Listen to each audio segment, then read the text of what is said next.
정돈. 정돈. 인터뷰하실 때 손흥민 선수는 아직 월드 클래스가 아니라고 하셨는데 그 생각이 변함없습니다. 아버님이 생각하시는 월드 클래스는 도대체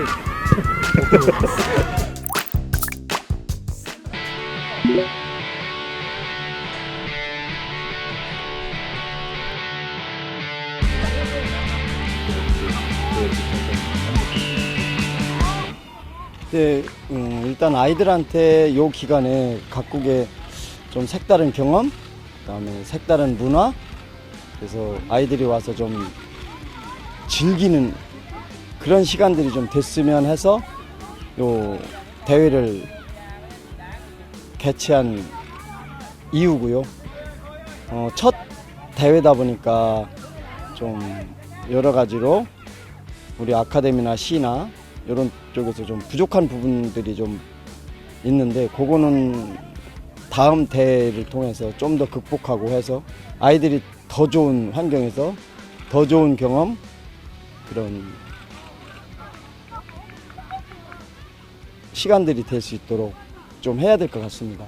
예전에 그 손흥민 선수도 그 인터뷰하실 때 기본이 제일 중요하다고 하면서 대나무가 땅속에서 뿌리를 뻗는데 5년이 걸리고 그 다음에 나오면 뭐 하루에 70cm씩 자란다고 하셨는데 손흥민 선수는 뿌리를 충분히 잘 내려서 이제 잘 자란 것 같습니다. 그건 항상 좀 조심스럽고 또 저도 항상 저 스스로를 성찰하고 돌아보게 되고 부족한 부분을 지금도 뭐 계속 느끼고 있고 흥민이에 대해서는 제가 지금도 늘 지금 상황에서 10% 모든 경기력에서 10%의 성장이 더할 수 있는 방법이 무엇일까? 또 10%만 더 성장해 줬으면 하는 늘 그런 바람으로 생활하고 있습니다. 그러면 지금 손흥민 선수가 센츄리 클럽도 가입하고 최다 득점 4위도 올라갔고 또 EPL 아시아인 최초 득점왕까지 차지했지만 아버님이 보시기엔 아직도 더 10%더 끌어올릴 부분입니다. 그렇죠. 더 노력해야 되고 더 발전을 위해서 항상 이만하면 됐다라고 할 때 저는 위기가 온다라고 생각을 해요. 그리고 좀 더 발전하려고 노력을 해야지. 이게 모르겠어요.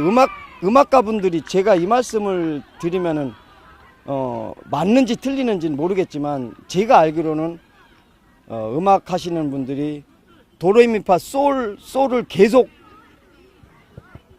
연속해서 그 발음을 내려면 나라는 발음을 내야 되겠다라는 기분으로 했을 때 솔이라는 걸 유지할 수 있다라는 말씀을 제가 좀 책을 통해서도 그렇고 접한 경험이 있는데 늘 지금보다 좀 더 발전한 상황을 생각하고 노력을 해야 지금 현재 상황을 유지라도 할 수 있지 않겠나라는 생각에서 늘 10%의 좀 성장을 항상 꿈꾸고 생각하고 상상하면서 생활하고 있습니다.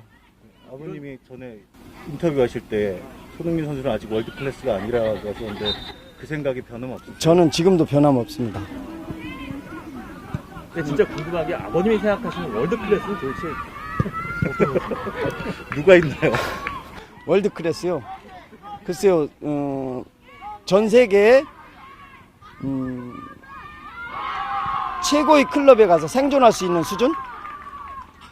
그 정도가 월드 클래스가 아닌가 개인적으로 그렇게 생각하고 있습니다. 거기까지 가려면 뭐가 더 좋아져야 될까요? 뭐가 더 나아져야지 가능할까요? 좀 전에 말씀드린 대로 모든 분야의 10% 정도만 더 성장을 하면 가능하지 않겠나라는 개인적인 생각을 늘 가지고 있습니다. 최근에 이제 아버님 최근은 아니지만 자서전 이렇게 읽어보니까 항상 그 아드님이 필요 이상으로 솔직히 뭐 허파에 바람이 들지 않게 다그치셨잖아요. 근데 최근에는 참 일반인들 보면 허파에 바람이 들 수밖에 없는 그런 상황이 계속 오고 있는데 어떤 부분을 아드님한테 항상 이렇게 그 축구 외적으로 강조하시나요? 영원한 건 없잖아요. 영원한 거 없고 뭐 제가 건방지게 보일지 모르지만 화무는 11홍이라고 생각을 해요. 열흘 이상 지속되는 꽃이 없고 영원한 게 없고 예. 그래서 지금 현재 상태에 흥민이가 어려서 축구를 좋아해서 사랑해서 행복해서 했는데 지금도 그거를 유지하고 있는데 그 외에 다른 거를 지금 생각한다는 건 초심을 잃은 거죠. 초심을 잃었죠. 예. 그래서 그 부분에 대해서는 어떠한 경우에도 흥민이가 이제 17세, 18세 함부르크에 있을 때도 제가 얘기한 게 저는 개인적으로 그렇게 생각해요. 유혹이란 내가 가고자 하는 길을 방해하는 조건들이 유혹이라고 생각해요. 그래서 그 부분은 은퇴할 때까지 또 우리가 일반인으로서 생을 마감할 때까지 그 부분에 대해서는 조심성을 가지고 가야 되지 않나 그렇게 생각하고 있습니다. 득점왕이 딱 됐을 때는 어떤 기분 드셨어요? 아버님 입장에서는? 저는 흥민이가 함부르크에서 쾰른전에서 분데스리가 데뷔골을 넣었을 때만큼 두려웠어요. 예. 그래서 그 일본의 대기업 회장님이 그런 말씀을 하신 걸 제가 늘 기억하고 있는데 호황은 좋고 불황은 저도 더 좋다. 흥민이한테 얘기하는 게 호사다마를 제가 얘기를 많이 해요. 산이 높으면 골도 깊고 상황이 좋은 상황만 계속 될 수는 없다. 좋은 상황이 있고 좀 안 좋은 상황이 있고 또 농구에 예를 많이 드는데 올해 풍년 들었다고 내년에 풍년 드는다는 보장은 없잖아요. 올해 풍년 들었을 때 내년에 흉년 들었을 때를 대비해서 더 근검절약하고 분수에 맞게 준비를 해야 흉년이 왔을 때도 생존할 수 있지 않나 그런 생각에서 늘 조심성을 가지고 다른 그런 교만한 생각이 안 들 수 있게 그렇게 하고 있고 득점왕이 됐을 때도 그런 두려움 그 다음에 호황보다는 참 불황이 더 다음을 위해서는 준비하는 과정에서는 더 좋지 않나 그래서 흥민이한테 그런 부분들을 좀 얘기를 했습니다. 아버님이 보시기에 좀 만족하셨던 거나 와, 내 아들이지만 정말 잘한다라고 생각하신 적은 없으세요? 잘한다고 생각한 적은 없고요. 운동장에 들어가면 늘 성실하게 모습을 보여주는 그런 걸 또 주문을 하고 또 늘 흥민이가 이제 함부르크 레버쿠젠 토트넘에서 훈련하거나 경기 당일날 워밍업을 할 때 보면 절대 건들거리지 않고 우리 얘들이 지금 축구 처음 접하는 아이들처럼 정확한 자세를 가지고 제가 주문하는데 지금도 많이 그 시각정보를 얻기 위해서 살피는 걸 강조하는데 흥민이가 몸 풀을 때도 그런 부분들을 간과하지 않고 성실히 하는 그런 모습들이 저한테는 어떠한 부분보다 좀 감사하게 생각하는 것 중에 하나입니다. 그래도 아버님이 대부분 계획하신 것들이 뭐 흐름대로 왔는데 아버님 계획 중에 EPL 득점왕이라는 것도 있었나요? 이게 뭐 이영표 위원은 달나라에 가는 수준이라는 얘기까지 했었었는데. 아우 근데 그거는 제가 흥민이 축구 시작하면서도 그런 생각을 했어요. 얘가 나중에 커서 어떤 프로 선수가 되겠지 어디 리그에서 뛰겠지라는 생각은 추호도 한 적 없고 늘 그냥 흥민이가 이렇게 행복하게 하니까 제가 흥민이하고 같이 하면서 저 또한 행복했고 그 행복이란 그 단어 외에는 생각해 본 적이 없습니다. 예. 요즘도 손흥민 선수 오면은 같이 훈련하시나요? 지금은 제가 이제 아시는 분은 아시겠지만 공항 들어가고 나가고 하는 데서도 또 집에서도 이제 흥민이가 나이 30이 넘었기 때문에 제가 이제 나이 30 넘은 자식께만큼의 거리를 유지하려고 많이 노력하고 있습니다. 감독님 늘 겸손을 강조하시니까 이제 트로피 같은 것도 좀 치우시는 편이라고 들었는데요. 이번에 골든보트는 워낙 좀 큰 상이기도 했잖아요. 혹시 보관은 좀 어떻게 하고 계신지. 그거는 제가 흥민이 그 상도 그렇고 제가 읽은 책들도 제가 읽고 독서노트 쓰고 이렇게 버리고 하듯이 그런 것들이 눈에 자꾸 왔을 때 과연 초심이 흔들리지 않을까라는 그런 좀 두려움 그런 것 때문에 이제 잘 비치는 하죠. 나중에 흥민이가 은퇴했을 때 박물관이라도 좀 조만하게 해서 좀 전시하려고라는 생각을 가지고는 있지만 근데 이번 그런 상은 제가 들어올 때 공항에서 좀 그 팬들도 그렇고 그래서 보여줘야 될 거를 생각해서 가지고 와서 흥민이 집에 좀 보관하는 걸로 그렇게 해서 잘 보관하고 있습니다. 감독님이 보시기에 케인 선수 참 이쁠 것 같아요. 아니 케인 선수뿐만 아니라 지금 그 토트넘이 상당히 시즌 중반에 위기에 처했었는데 콘테 감독이 오면서 그 콘테 감독의 열정으로 토트넘이 지금 챔피언스 리그에 지금 갖다 올려놓고 모든 선수들이 그 동료애를 가지고 흥민이를 돕고 흥민이도 또 여러 선수를 돕고 이런 것들이 가면은 참 가족 같은 그런 분위기를 많이 느끼는 토트넘 팀입니다.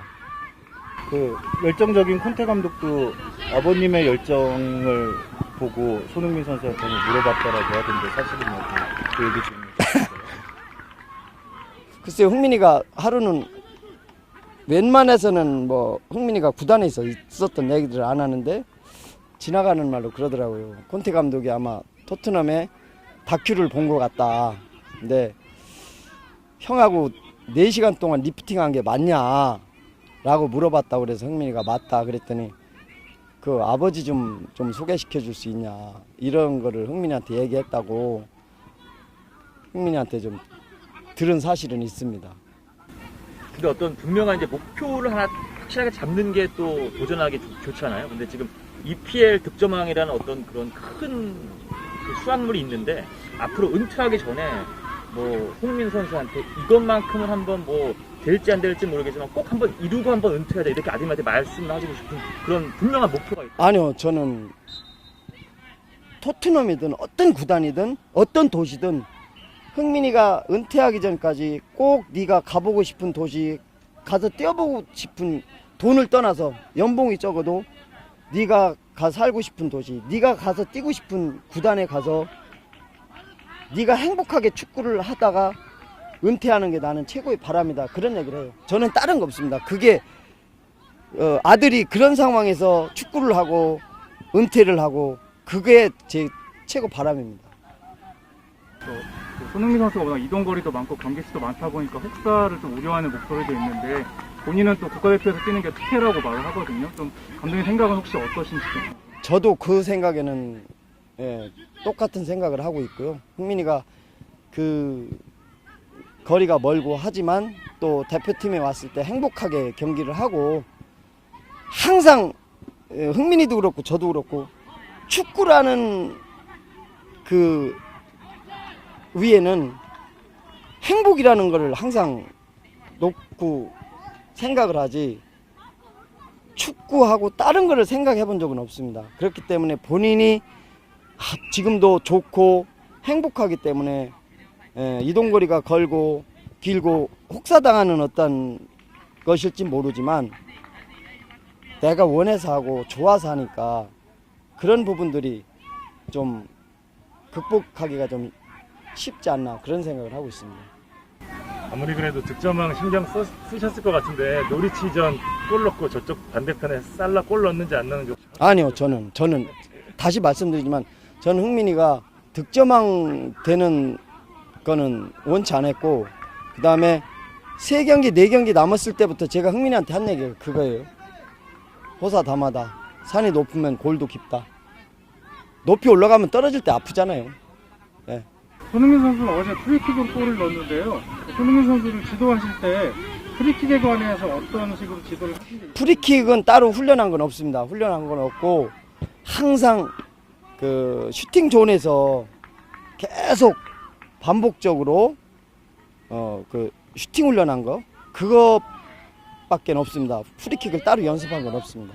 흥민이가 이번에 들어왔을 때 제가 흥민이한테 그런 얘기를 하려고 그랬는데 먼저 흥민이가 인사를 했더라고요. 흥민아 인스타에 그 우리 대한민국 국민이나 축구팬 그분들께 정말 감사의 인사를 좀 인스타에 좀 올려라라고 제가 주문을 하려고 그랬는데 벌써 흥민이가 인사를 올렸더라고요.